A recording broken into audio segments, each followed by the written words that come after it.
Bismillah walhamdulillah wassalatu wassalamu ala Rasulillah Sallallahu Alayhi wasallam. Assalamu alaikum wa rahmatullahi wa barakatuh. My dear soul, when tawakkul becomes an excuse, silence. Not the peaceful kind, the heavy kind, the kind that settles when a person has stopped moving but keeps calling it faith. My beloved brothers and sisters, there is a word we repeat often, a word we love, a word that sounds spiritual, a word that feels safe, tawakkul. I trust Allah Subhānahu wa ta'ala. I leave it to Allah. Allah will take care of it. But tonight, let us ask a question that is uncomfortable, yet necessary. What if what we call tawakkul is not tawakkul at all? What if it is something else? Fear dressed as faith, laziness disguised as spirituality, escape hidden behind Allah's name? Because understand this clearly, not every still heart is trusting, not every silent hand is surrendered, and not every abandoned effort is faith. There is a difference between reliance and running away, and many hearts today are not relying on Allah Subhānahu wa ta'ala. They are avoiding responsibility. Ibn al-Qayyim rahimahullah once narrated a story so simple yet so exposing that it tears the mask off false tawakkul. There was a man who claimed, I am a man of tawakkul. I do not take means. If Allah wants to feed me, He will feed me. So he would travel through deserts, empty lands, burning heat with no food, no water, no provision. And he would say, I trust Allah. But listen carefully. Despite his bold claim, he could not fully abandon the means. He would carry a small container for water. Why? For purification, he said. He would carry a needle and thread. Why? In case my clothes tear, so my awra is not exposed. Pause here. Reflect. He claimed to abandon all means, yet he held on to the means he feared losing. He left food, he left drink, but he did not leave dignity. He did not leave comfort. He did not leave safety. So ask yourself honestly, did he truly abandon the means? No, because abandoning all means is not faith, it is illusion. And Allah Subhānahu wa ta'ala never built this universe on illusion. Another story. A man lived in a ribat, a place where the poor stayed. Food would arrive daily. People of wealth would come and feed them. One day, this man said, I will practice tawakkul properly. So he locked his door. If Allah wants to feed me, He will feed me. The first day passed. The people came. The door was locked. They assumed no one was inside. He slept hungry. The second day passed. Again, hunger, pain, weakness. But he said, I am trusting Allah. By the third day, hunger crushed him. When he heard footsteps outside, something stirred in his heart. A thought, a hope, a movement. And the people noticed. They opened the door. They fed him. Later he was asked, what do you think now? And he said words that should echo in every heart. There must be something with tawakkul, even if it is only intention, even if it is only movement, even if it is only hope. Do you see it now? Even when he tried to abandon all effort, his heart could not. Because Allah did not create tawakkul to paralyze you. My beloved brothers and sisters, this ummah today is suffering, not from lack of knowledge. Knowledge is everywhere. Books, lectures, videos, apps. But what we lack is honest manhood of faith, responsible hearts, balanced belief. There are two extremes, and both are wrong. One extreme is the heart that clings to causes and forgets Allah. The other extreme is the heart that claims Allah but abandons causes, and Islam rejects both.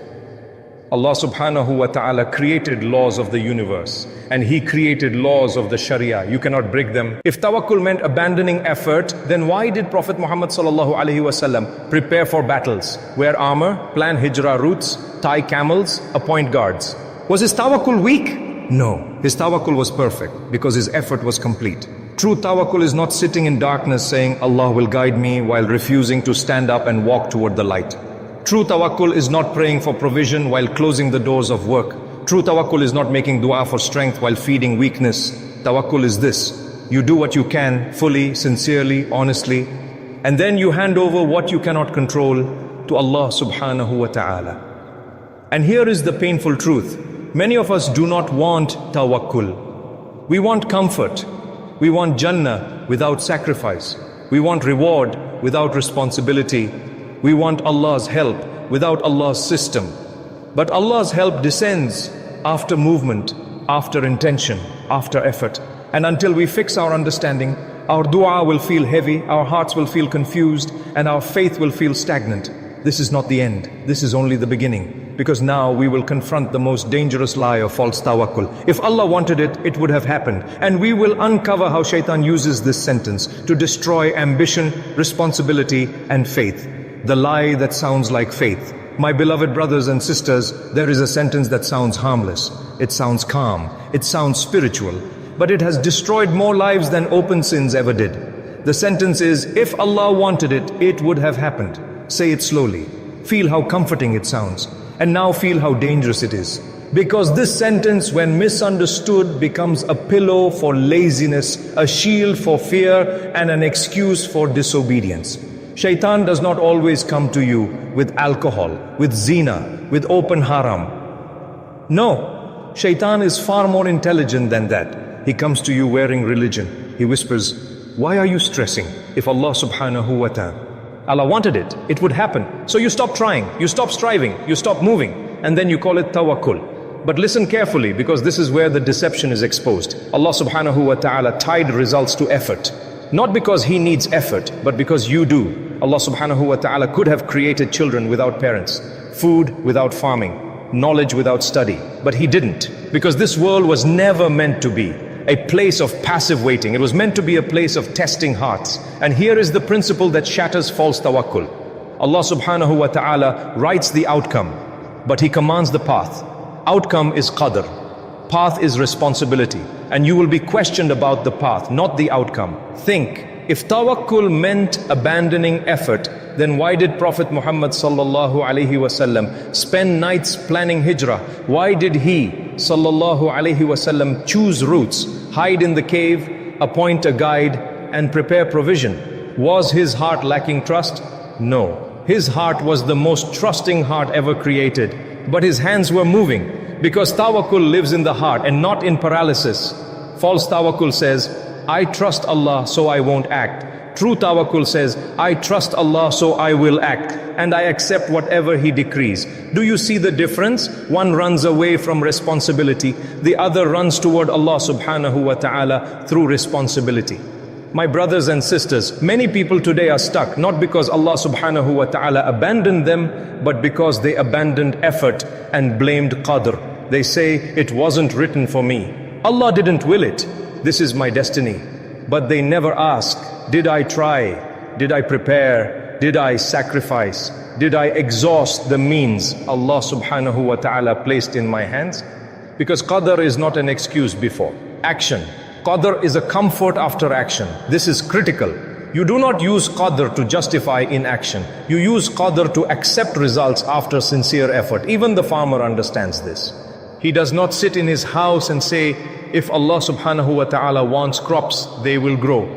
No. He plows, he plants, he waters.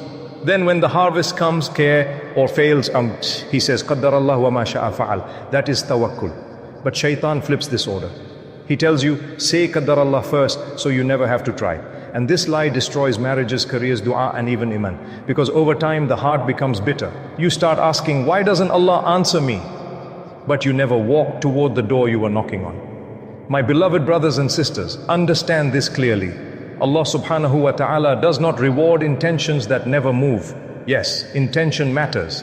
But intention without action is only a wish. And wishes do not change destinies. Effort does.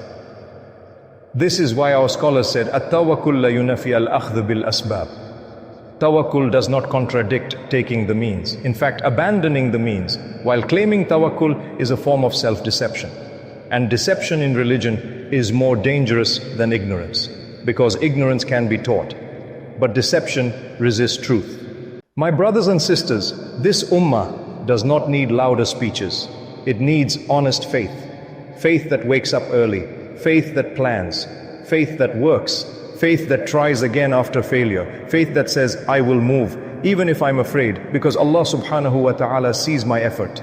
And here is the promise. No sincere effort is wasted with Allah Subhānahu wa ta'ala. Even if the result you wanted never comes, you will be rewarded for the struggle. But false tawakkul wastes both worlds. It loses the dunya and gains nothing in the akhirah. This is not a light matter. Because now we will answer the hardest question of all. If everything is written, then why do we feel regret? And how true tawakkul heals the heart instead of numbing it. Why your heart still hurts, even though you say qadr. My beloved brothers and sisters, there is a pain many believers carry in silence. A pain that does not come from sin, but from confusion. They say, I accept qadr, yet their heart still aches. Their chest still feels heavy, their nights are still restless, and they wonder, if everything is written, why does it still hurt? This question is not weak, Iman. This question is human. Because Allah Subhānahu wa ta'ala created the heart to feel. And Islam was never meant to numb your heart, it was meant to heal it. Here is the truth few people explain. Pain does not mean you rejected qadr. Pain means you cared. And caring is not a sin. Even Prophet Muḥammad Sallallāhu Alayhi felt grief. He cried, he missed, he longed. When his son Ibrahim passed away, tears flowed from his blessed eyes. And he Sallallahu Alayhi said, the eyes shed tears and the heart grieves, but we say only that which pleases our Lord. Look at the balance. Tears in the eyes, acceptance in the heart, submission on the tongue. This is true tawakkul, not pretending it doesn't hurt, not acting strong while breaking inside, but saying, Ya Allah, this hurts, and I still trust you. False tawakkul kills emotions. True tawakkul purifies them. This is why regret exists. Regret is not there to torture you. It is there to teach you responsibility. If humans were not responsible, regret would be meaningless. But Allah Subhānahu wa ta'ala placed regret in the heart as a signpost saying, you had a choice. That's why Jannah and Jahannam exist. If we were forced, reward would be injustice and punishment would be cruelty. And Allah Subhānahu wa ta'ala is far above injustice. He knew what you would choose, but He did not force your hand. Knowledge is not coercion. A teacher knows a lazy student will fail. Does that mean the teacher forced the failure? No. The student still chose. And Allah Subhānahu wa ta'ala knows your choices because His knowledge surrounds time itself. Past, present, future. All open before Him. But you live inside time, moment by moment, with real decisions. And every decision is a door. Some doors lead to peace.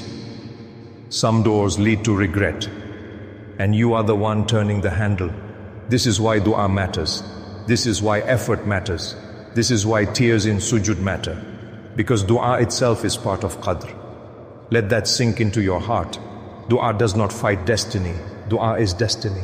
Allah Subhānahu wa ta'ala wrote that you would beg Him, and He wrote what He would give you through that begging. Some destinies are unlocked only by dua. Some doors open only after patience. Some relief comes only after surrender. And this is where hearts finally find peace. Not when they understand everything, but when they trust who is in control. My beloved brothers and sisters, true tawakkul does not ask, why me? True tawakkul asks, Ya Allah, what do you want to teach me? It does not say, I give up. It says, I move forward, even with tears in my eyes. This is why the strongest believers are not the ones who never fell. They are the ones who fell, cried, stood back up, and walked toward Allah Subhānahu wa ta'ala again. With humility, with effort, with hope. And here is the final truth that changes everything. You are not responsible for outcomes. You are responsible for sincerity and effort. Allah Subhānahu wa ta'ala will ask, did you try? Did you repent? Did you forgive? Did you strive when it was hard? He will not ask, why didn't it work? Because outcomes belong to Him. Effort belongs to you. So stop using qadr as a grave to bury your potential. Use qadr as wings to fly with trust, move, pray, strive. And when the result comes, whatever it is, bow your head and say, Alhamdulillah ala kulli hal. Because that heart is a heart Allah Subhānahu wa ta'ala loves. And that is true. Uwe tawakkul. Now lower your gaze, close your eyes, raise your hands, and whisper with me, Ya Allah Subhānahu wa ta'ala, Anta alimun bima fi qulubina qabl an natakallam, ta'lamu kasrana, ta'lamu dam'atana, ta'lamu du'a'ana alladhi lam nakraju bih. Ya Allah Subhānahu wa ta'ala, in kanat aydina qad ta'ibat min al-akhdh bil asbab, fa qulubina lam tata'ab min at-tawakkul alayk. Allahumma la taj'al al-qadr hujjatan alayna, بل اجعله رحمة تقربون إليك. اللهم علمنا أن التوكل لا ينفي الأخذ بالأسباب، وأن الأسباب بدونك لا تؤتي شيئا. اللهم إذا سددت بابا في وجهنا فافتح لنا بابا من ثقاتك، وإذا أخذت منا شيئا نحبه فأودنا بما يحبون إليك. يا رب، إن كانت ذنوبنا قد أخرجتني من طريق النور فردنا إليك ردا جميلا، وإن كانت قلوبنا قد قست فلا يكسرها إلا نورك. اللهم اجعل قلوبنا متعلقة بك، وأيدنا ساعية، وأعين دميعة في سجود الليل. يا الله سبحانه وتعالى، لا ترد لنا دعاوى، لا تقيب لنا رجعوى، لا تجعل التوكل كلمات بلا حياة. اجعلنا من الذين يأخذون بالأسباب وقلوبهم معلقة بك وحدك، وختم لنا بخير، فإنك أنت اللطيف أنت الحكيم. Ya Allah, You know what lives in our hearts before we speak. You know our brokenness, our tears, the dua we never dared to say out loud. Oh Allah Subhānahu wa ta'ala, if our hands have grown tired from striving, our hearts have never grown tired of trusting you. Ya Allah, do not let destiny become an excuse against us. Make it a mercy that pulls us closer to you. Teach us that true reliance does not cancel effort, and that effort without you brings nothing. Oh Allah, when you close one door before us, open another through trust in you. And when you take from us something we love, replace it with something that brings us nearer to you. Ya Allah, if our sins pushed us away from the path of light, bring us back with a beautiful return. If our hearts hardened, soften them with your light alone. Make our hearts attached to you, our hands striving and our eyes crying in the night prostrations. O Allah Subhānahu wa ta'ala, do not reject our dua, do not disappoint our hope, and do not make tawakkul an empty word without life. Make us among those who strive sincerely while their hearts remain fully tied to you alone, and grant us a beautiful ending, for you are the most gentle, you are the most wise. Amin, Ya Rabbal Alameen. If this reminder touched your heart, if even one sentence felt like Allah Subhānahu wa ta'ala was speaking directly to you, then don't let this moment pass. Pause for 1 second. Press subscribe. Not for us, but so this reminder can find you again when your heart needs it most. Because Ayah Pulse is not just a channel, it's a place of return, a place where tired hearts come back to Allah Subhānahu wa ta'ala. Now comment below, I trust Allah, or Ya Allah, I return to you. Write it, even if your hands are shaking. Sometimes a comment is a dua in disguise. Share this video with someone whose heart is heavy. Someone. He who looks strong but cries alone at night. You might be the reason Allah Subhānahu wa ta'ala eases their pain. And before you leave, make this intention in your heart. Ya Allah, I subscribe to reminders that bring me closer to you. Stay with Ayah Pulse, because the journey back to Allah Subhānahu wa ta'ala is not walked alone. Subscribe, comment, share. Let your heart stay connected.